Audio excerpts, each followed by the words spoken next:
हमारे प्यारे पिता शिव बाबा, जो आत्माओं के पिता, ज्ञान के सागर, आनंद शांति सुख के सागर हैं, प्रेम के सागर हैं। सबसे पहले बाबा ने हम बच्चों के ऊपर प्रेम की वर्षा करके हमको सारे सृष्टि का आदि मध्य अंत का ज्ञान सुनाया, जिसमें बाबा ने हमें स्वयं का दर्शन करा करके स्वस्वरूप, स्वदेश, स्वधर्म, स्वदर्शन चक्र और स्वलक्ष्य, स्वलक्षण की पहचान दी। बाबा ने सारे वेद शास्त्रों का, उपनिषदों का हमें सार सुनाया और इस ईश्वरीय खजाने को प्राप्त करने के लिए सहज से सहज मार्ग बताया। तो बाबा कहते हैं, बच्चे तुम भक्ति मार्ग में मेरे से बुद्धि मांगते आए, अब मैं बुद्धि तुम्हारी कैसे श्रेष्ठ हो, तीखी हो, कल्याणकारी बुद्धि हो, जिसको मेधावी और रितंब्रा बुद्धि कहते हैं, वो मैंने मेरी याद से ही तुमको प्राप्त होती है। तो जो बच्चे सच्चे प्यार से बाबा को याद करते हैं, दिल से याद करते हैं, उनको दिव्य बुद्धि का वरदान अपने आप ही प्राप्त हो जाता है। उनके नैनों में रूहानियत दिखाई देती है, उनके हृदय में सदा सभी के प्रति प्रेम और सद्भावना रहती है। जैसे ब्रह्मा बाबा ने अपना सब कुछ न्यौछावर कर दिया बच्चों की सेवा के लिए, सारी जगत के कल्याण के लिए, ऐसे बाबा के बच्चे भी सेम कदम पर कदम रख करके फॉलो करते, ऐसा जीवन बनाते हैं। लेकिन वही कर पाते हैं जो योगी है।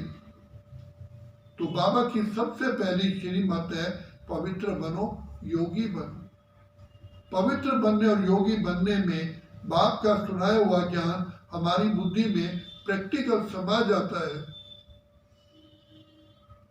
तभी हम ज्ञान स्वरूप, प्रेम स्वरूप, आनंद स्वरूप, शांत स्वरूप, सुख स्वरूप, शक्ति स्वरूप बनते हैं। कहीं भी माया से हम धोखा नहीं खा सकते। तो बाबा से बुद्धि योग ना होने के कारण ही माया हम पर अटैक करती है। जैसे योद्धा को कवच धारण कराते हैं ताकि उसको गोली ना लगे, तो यहाँ बाबा की याद का कवच हमें पहले पहले मिलता है,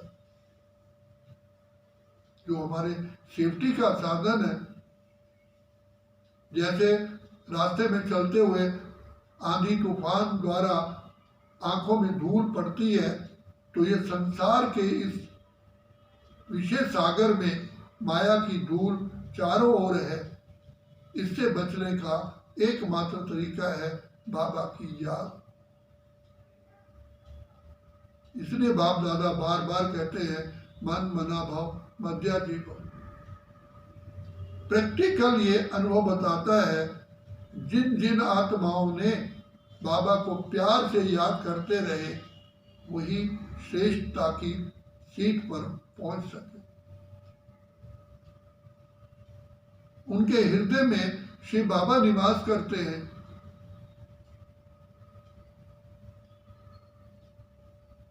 सबसे पहला सत्य पिता बुद्धि में आता है, तो जहाँ सत्य पिता बुद्धि बैठ गया, उनके हर कर्मों में सत्यता ही प्रकट होती है।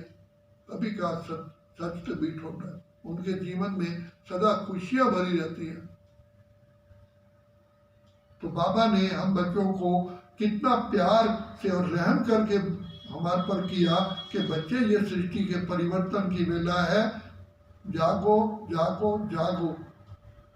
जो अपना खोया हुआ अधिकार है अभी पालो।